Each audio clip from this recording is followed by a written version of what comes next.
విశాఖ జిల్లా నీటి కష్టాలు పడుతుంది. గతంలో ఎన్నడూ లేని విధంగా తాగునీటికి ఇబ్బంది పడుతుంది. విశాఖలో భూగర్భ జలాలు దారుణంగా తగ్గిపోయాయి.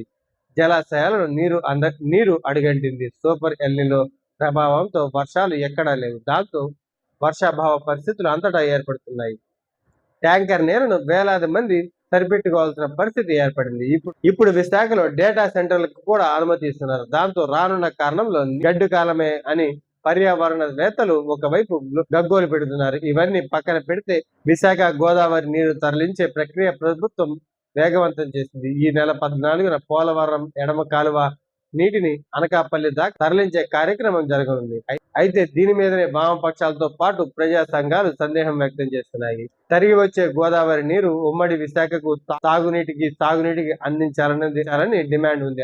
అయితే అలా కాదని డేటా సెంటర్లకు ఈ నీరు ఇస్తామని అంటే ఊరుకోమని వామపక్షాల నేతలు హెచ్చరిస్తున్నారు. దీని మీద ప్రభుత్వం తీసుకుందని వస్తున్న వార్తల పట్ల సిపిఎం నేతలు అయితే ఆందోళన వ్యక్తం చేస్తున్నారు. గోదావరి నీరు విశాఖ జిల్లా ప్రజల తాగునీటికి ఇవ్వాలని డిమాండ్ చేస్తున్నారు. ఇప్పటికే విశాఖలో 3 డేటా సెంటర్లు ఏర్పాటవుతున్నాయి. ఇవి విశాఖ, అనకాపల్లి జిల్లాల్లో ఉన్నాయి. వీటికి అధిక నీరు అవసరమవుతుందని అంటున్నారు.